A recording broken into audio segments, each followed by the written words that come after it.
What's going on, good people? It's Iceberg here. Monday morning, a cool Monday morning here in North Carolina. We're in the 60s and we're only expecting highs in the 70s this week. But it's rainy, getting some free rainwater. It's supposed to be raining off and on pretty much all throughout the week. Not exactly sure how much sunshine we're going to get because, as you can tell, the seasons are starting to slightly change. You know, we're at August 15th, so we're in the middle of August. So we're, at that time where the days are starting to get a little bit shorter. And we're, having maybe a little unusual weather break right now. It's normally still blazing hot this time of year, but the days are starting to get a little bit shorter. We're at that time of year where, the season just starts to change. That's where we are. That's what we were talking about yesterday in our video with the animals, and how the animals get prepared. How they, take this time of year to start building up their nests and filling their nests with whatever they need to get through that winter season. I asked you what you were doing. Of course, I challenged you on Friday, as I do pretty much every Friday, to go out and get some stuff to plant your garden for your family. Did you do it? Did you get something planted? We're at another Monday, so if you didn't, you let another weekend go by, and now we're getting some free water. Not going to be much sunshine here in this area, so it's the perfect time to have your stuff already in the ground so it can take advantage of this free water. But if you didn't, think about it. Let's do some quick math. It's August 15th. That means in 45 days or 46 days, it'll be October 1st. Some of your fastest maturing plants get to maturity in, your 45-day range. But a lot of those are probably your summer plants, which we wouldn't be planting right now. You need to be planting winter vegetables, right? So let's say your winter vegetable takes 55 to 60 days to reach its maturity. Now you're in mid to late October before your plant is even reaching its maturity level to be starting to produce for you. So you're in mid-October to late October. Now your plant is just starting to produce, if that plant is going to produce, if it has the proper, pollination, all of the stuff that it needs. So with that being the case, you're looking at sometime in November before you know whether or not you're going to be starting to get some good crop off this plant. That's if you have it planted right now. If you don't have it planted right now, how much farther are you going to go? How much further into November are you going to go before your family has anything to eat if there was no food available in the grocery stores? If the food shortages that are predicted, that are spoken aloud, just not blasted on the mass media airwaves yet, because they like to talk about stuff after it's happened and when it's become a catastrophe. But if you listen, even politicians are telling you that it's going to be a cold winter. And you see how there's been shortages of so many other things. There's been shortages of baby formula. There's been shortages of water in places. There's a whole bunch of shortages of stuff. Think about all of this stuff coming to a head like we just experienced during the pandemic. But this time it's all the food, as opposed to it being, electronics and other kind of stuff that we use mainly for luxuries. Think about it being all of the food that is now caught up in the supply chain, just like the baby formula shortage. So it ain't just the babies who are using formula who can't eat, but it's everybody who doesn't have their own food available because the grocery stores can't get it. What do you do then? Do you have a plan for that? Have you planned for the plan of what you're going to do? Or are you just going to depend on the government, who are the ones telling you that the food shortage is coming, and you saw what they've been able to do about previous shortages? Nothing. Because we import too much food in this country. We don't grow it in our own backyards. We have all of the land. This land is fertile. That's the whole point of America. That's the whole reason why, the people back in the day took the land from the natives of America, because the land was so fertile.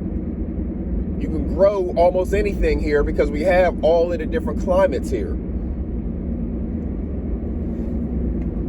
But we don't use it to our advantage the way we should.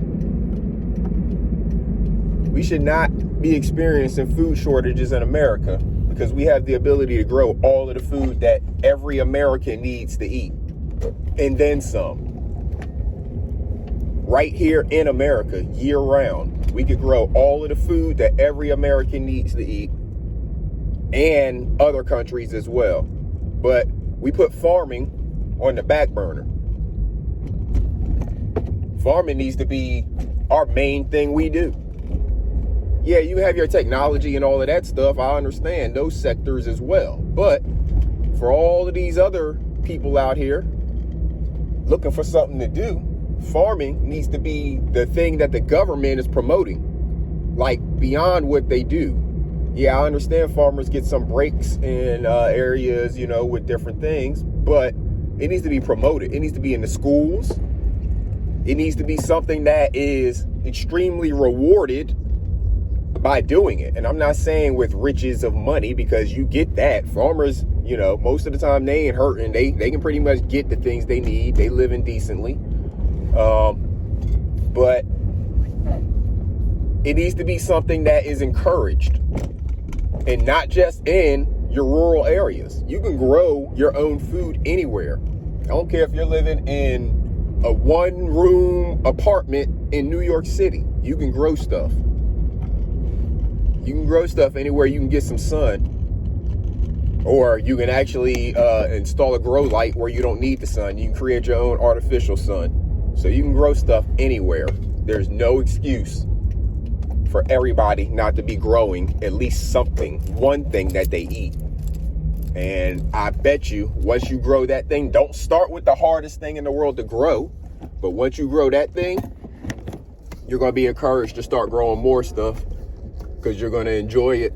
You're going to enjoy the process. You're going to see and know where that food came from, everything that went into growing it, everything that's touched its soil. You're going to know all of that. It's going to taste better than probably anything that you've ever eaten before.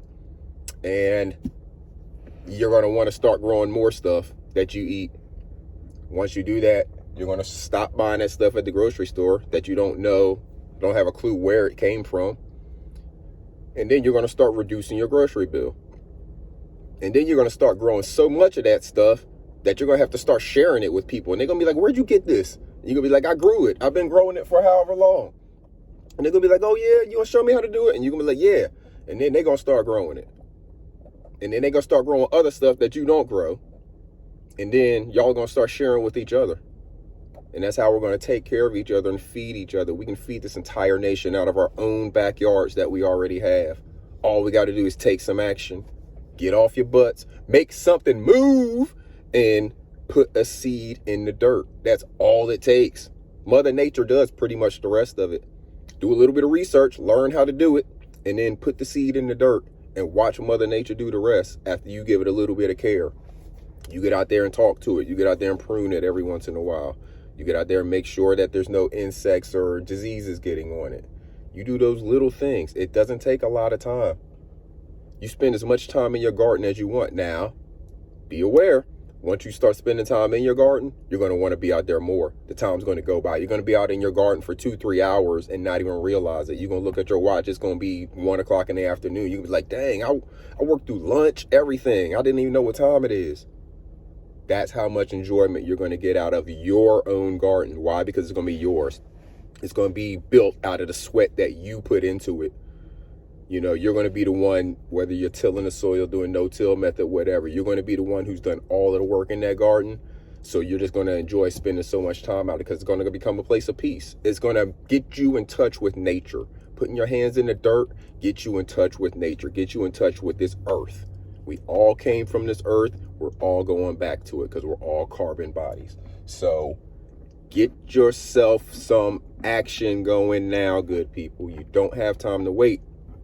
If you wait much longer, you're going to wait too long, and your plants are not going to be mature by the time the frost gets here and hits them. So then you're going to have to be worried about that. So you need to go ahead and get that seed in the dirt now so your plants can get mature and strong before the frost gets here for whatever area and hardiness zone you're in. Because once the frost gets here, if your plant is not strong enough to take it, it's going to die. And you're going to be mad that you did all of this work and your plant just died because you didn't take the action in the proper time. Do it now, avoid that later. This is Iceberg. Salute, good people.